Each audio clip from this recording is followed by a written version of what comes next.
അവൾക്ക് 1.5 വയസ്സായപ്പോൾ എന്നെ ഡോക്ടർ എടുത്ത് അഡ്മിറ്റ് ആക്കി, ഹോസ്പിറ്റലിൽ അഡ്മിറ്റ് ആക്കി. കോഴിക്കോടാണ് എന്നെ കാണിക്കുന്നത്. അവിടെ നിന്ന് ഹലോ ഗൈസ്, അസ്സലാമു അലൈക്കും, welcome back to my channel. ഇന്നത്തെ പുതിയ വീഡിയോയിലേക്ക് എല്ലാവർക്കും സ്വാഗതം. വീണ്ടും ഇതാ നൂറ ഹബീബ് ആറ്റുകോയ തെങ്ങളെ കുറിച്ചുള്ളൊരു വീഡിയോ തന്നെയാണ്. നൂറ ഹബീബ് ആറ്റുകോയ തെങ്ങളെ കുറിച്ച് ഒരു സഹോദരിക്ക് നിങ്ങളോട് ചിലത് പറയാനുണ്ട്. ഈ സഹോദരി പറയുന്നത് കേട്ടിട്ട് ആരും തന്നെ അത്ഭുതപ്പെട്ടു പോകും. ഈ സഹോദരിൻ്റെ അനുഭവം എന്ന് വെച്ചാൽ വർഷങ്ങളോളം മാനസിക രോഗത്തിന് അടിമപ്പെട്ടുകൊണ്ട് വർഷങ്ങളോളം ഇംഗ്ലീഷ് മരുന്ന് കഴിച്ച് ഫുൾ ടയേർഡായ ഒരു സഹോദരി ആരോ പറയുന്നത് കേട്ടിട്ട് നൂറ ഹബീബ് ആറ്റുകോയ തങ്ങളടുത്ത് വരികയാണ്. അവിടെ നിന്ന് അങ്ങോട്ട് എന്താണ് സംഭവിച്ചതെന്ന് നമുക്ക് തന്നെ ഇത് നേരിട്ട് കണ്ടാൽ മാത്രം വിശ്വസിക്കാൻ പറ്റുള്ളൂ, അല്ലാതെ വിശ്വസിക്കാൻ ബുദ്ധിമുട്ടുള്ള അനുഭവങ്ങളാണ് ഈ സഹോദരി പങ്കുവെക്കുന്നത്. നൂറ ഹബീബ് ആറ്റുകോയ തങ്ങളുടെ ഓരോ വാക്കുകൾ, അദ്ദേഹത്തിൽ നിന്ന് നമുക്കൊരു വാക്ക് മതി എന്നാണ് പറയുന്നത്. ആ വാക്ക് കിട്ടിയാൽ, ആ വാക്ക് കിട്ടണമെങ്കിൽ തന്നെ പ്രയാസമാണ്.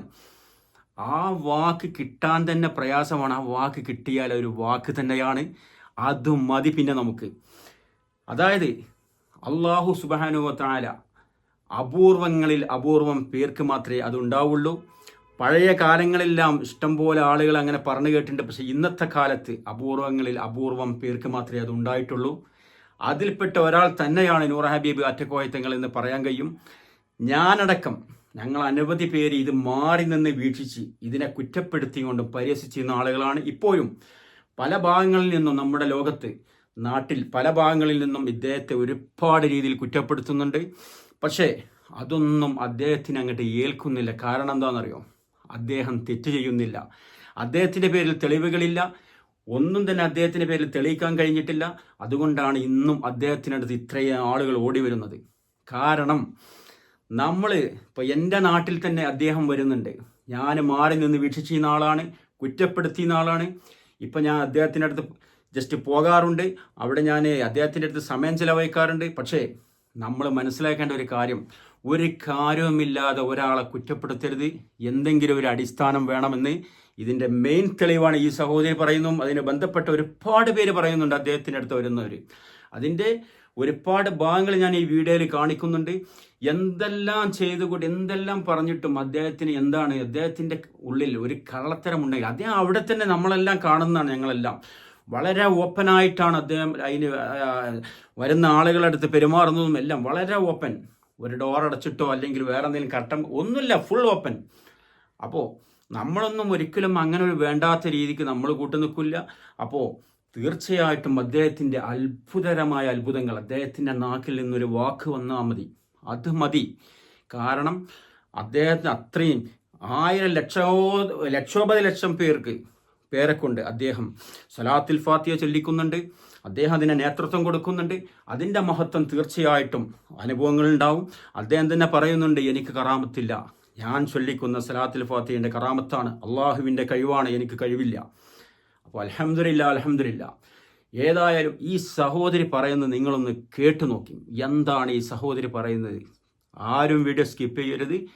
ചാനൽ ആദ്യമായിട്ട് കാണുന്നവർക്ക് ഒന്ന് സബ്സ്ക്രൈബ് ചെയ്യുക, ഇഷ്ടപ്പെട്ടാൽ ലൈക്ക് ചെയ്യുക, ഷെയർ ചെയ്യുക, അഭിപ്രായങ്ങൾ കമൻറ്റിലൂടെ അറിയിക്കുക. അപ്പോൾ തീർച്ചയായിട്ടും ഈ സഹോദരി പറയുന്നത് ഞെട്ടിപ്പിക്കുന്ന വെളിപ്പെടുത്തൽ തന്നെയാണ്. അപ്പോൾ നമുക്ക് വീഡിയോയിലേക്ക് പോവാം. ഗുളിക നിർത്തി ഇപ്പോൾ അൽഹംദുലില്ലാ ഒരു പക്ഷെ ഞാൻ ഇവിടെ വന്നപ്പോൾ കൊടക്കാട്ടേക്ക് വരാൻ പറഞ്ഞു. അൽഹംദുലില്ലാ കൊടക്കാട് പിന്നെ ഓള് ഡോക്ടറെ പോയി കാണിച്ചു. അപ്പോൾ ഡോക്ടർ പറഞ്ഞു രോഗം മാറി ആക്കി ഞാൻ മരുന്ന് വേണ്ട. ഇപ്പം മരുന്നൊന്നുമില്ല. അള്ളാഹുവിനെ ആ രോഗം കൊടുക്കാതെക്കട്ടെ, ആർക്കും അള്ളാഹു തരാതിരിക്കട്ടെ. ഇതൊന്നും എൻ്റെ കറാമത്തല്ല കേട്ടോ.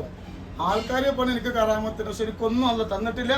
ഇതൊക്കെ സ്വലാത്തിന്റെ പവറാണ്. ഞാൻ തൽക്കാലം കുട്ടികളുടെ രോഗം തരാതിരിക്കട്ടെ. കാരണം മാനസിക രോഗം എന്നൊക്കെ പറഞ്ഞൊക്കെ അറിയാലോ അല്ലേ? അള്ളാഹു ആർക്കും കൊടുക്കാതെക്കട്ടെ. ഒരുപാട് 3 കൊല്ലം നിൽക്കാതെ മരുന്ന് കുടിച്ചിരുന്നു. 3 കൊല്ലം. അപ്പോൾ അൽഹംദുലില്ലാ മരുന്നൊന്നുമില്ല, രോഗം കൊടുക്കാതിരിക്കട്ടെ. ഒരു തക്ബീർ, അല്ലാഹു അക്ബർ. അപ്പോൾ ഞാനിവിടെ ഒരു സഹോദരിക്ക് ഒരു ഫضل പറയുന്നത് കേട്ട്, അപ്പോൾ ശരിക്കും അതിൽ യഥാർത്ഥ അറിയാം സഹോദരിയോട് നേരിട്ടും ചോദിച്ചു നോക്കണേ. അങ്ങനെ ഒരു അനുഭവം ഉണ്ടായിട്ടുണ്ടോ സഹോദരിക്ക്? ശരിക്കും അങ്ങനെ വലിയ മാനസിക രോഗത്തിന്റെ ഇതായിരുന്നു? എന്തായിരുന്നു അനുഭവം?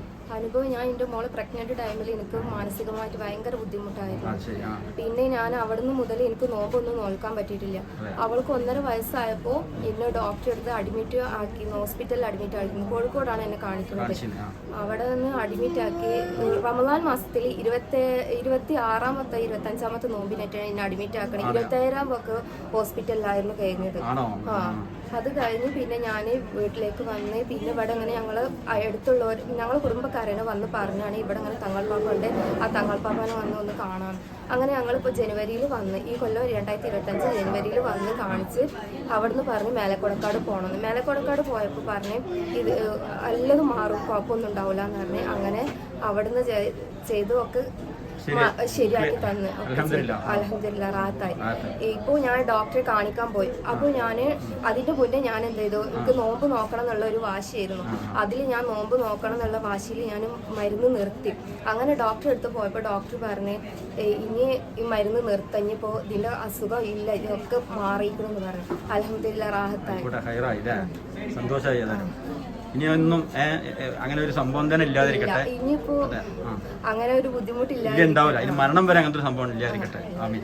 ഓക്കെ എന്ന് പറഞ്ഞ് ഡോക്ടർമാർ ഇവരെ വളരെ വിഷമത്തിലാക്കിയിരുന്നു. അങ്ങനെ തങ്ങളുപ്പാന്റെ അടുത്ത് ആ വിഷമം വന്ന് പറഞ്ഞു, കുറച്ച് പ്രയാസമുണ്ട്, വയറ്റിൽ മുഴകളൊക്കെ ഉള്ള ഒരവസ്ഥയാണ് എന്നൊക്കെ പറഞ്ഞ് വളരെ വിഷമത്തോടുകൂടെ ഇവിടെ വന്ന് പറഞ്ഞു. അൽഹംദുലില്ലാ ഇവിടെ വന്ന് പറഞ്ഞ ഉടനെ തന്നെ തങ്ങളിപ്പോ എന്താ പറഞ്ഞാൽ ഒരു കുഴപ്പം ഉണ്ടാവില്ല, അത് സാധാ പ്രസവം തന്നെ ആയിരിക്കും, ഒരു ബുദ്ധിമുട്ടും ഉണ്ടാവില്ല എന്ന് പറഞ്ഞു. പറഞ്ഞ പോലെ തന്നെ അൽഹംദുലില്ലാ തങ്ങളിപ്പോ പറഞ്ഞ കാര്യമാണ് നടന്നത്. മനസ്സിലായോ? ആ സന്തോഷം വന്ന് പറയാനാണ് ഈ ഉമ്മ വന്നത്. അല്ലാഹു സുബ്ഹാനഹു വ തആല ആ കുട്ടിയുടെയും ആ ഉമ്മയുടെയും മറ്റുള്ള പ്രയാസങ്ങളൊക്കെ അള്ളാഹു മാറ്റി കൊടുക്കട്ടെ. മാത്രമല്ല 5 മുഴ ഉണ്ടായിരുന്നു എന്നാ പറഞ്ഞത്. മനസ്സിലായില്ലേ? അത് ഇതിന് ശേഷം കളയാന്ന് പറഞ്ഞു. പക്ഷെ അതിൽ 4 ഇപ്പൊ കാണാനില്ല. ഇനി 1 ഉണ്ട് എന്ന് പറയുന്നു. അള്ളാഹു സുബ്ഹാനഹു വ തആല അതിനെയും മായ്ച്ചു കളയട്ടെ, ഇല്ലാതെയാക്കട്ടെ. അല്ലാഹു സുബ്ഹാനഹു വ തആല ആ കുട്ടിക്കും ആ ഉമ്മക്കും ദീർഘായുസ്സും ആഫിയത്തും കൊടുക്കട്ടെ, സന്തോഷം കൊടുക്കട്ടെ. നമുക്കും അല്ലാഹു സുബ്ഹാനഹു വ തആല ഇതുപോലെ ഒരു ഫദ്ല് പറയാനുള്ള ഭാഗ്യം നൽകട്ടെ. അല്ലാഹു സുബ്ഹാനഹു വ തആല തങ്ങൾക്ക് ദീർഘായുസ്സും ആഫിയത്തും കൊടുക്കട്ടെ. അതാണ് അവിടുത്തെ നാവിന്റെ അസർ എന്ന് പറയുന്നത്. ഒരു കുഴപ്പമുണ്ടാവില്ല. പറയുമ്പോൾ നമുക്ക് തോന്നും നിസാരമാണെന്ന്, പക്ഷേ കാര്യത്തിന്റെ ഗൗരവം മനസ്സിലാക്കി അത് ഇവർക്ക് മനസ്സിലായി. അതാണ് സത്യം. അതാണ് സലാത്തുൽ ഫാത്തിഹിന്റെ ഫദ്ല്. അല്ലാഹു സുബ്ഹാനഹു വ തആല നമുക്കും അതുപോലെ ഫദ്ല് പറയാനുള്ള ഭാഗ്യം നൽകട്ടെ. എല്ലാ സങ്കടത്തിൽ നിന്നും ദുഃഖത്തിൽ നിന്നും ദുരിതത്തിൽ നിന്നും പ്രയാസത്തിൽ നിന്നും അല്ലാഹു നമ്മളെ രക്ഷപ്പെടുത്തുമാറാവട്ടെ. എല്ലാവരും 2 നേരം മജ്‌ലിസ് കാണും. അല്ലാഹു തൗഫീഖ് ചെയ്യുമാറാവട്ടെ. അപ്പോൾ വീഡിയോ എല്ലാവരും കണ്ടല്ലോ. വീഡിയോ ഇഷ്ടപ്പെട്ടവർക്ക് ഒന്നാണ് സബ്സ്ക്രൈബ് ചെയ്യുക, ബെല്ലൈക്കൺ അമർത്തുക, സപ്പോർട്ട് ചെയ്യുക, ഷെയർ ചെയ്യുക. അപ്പോൾ നാളെ ഒരു പുതിയ വീഡിയോയുമായി വീണ്ടും വരാം. എല്ലാവർക്കും അസ്സലാമു അലൈക്കും.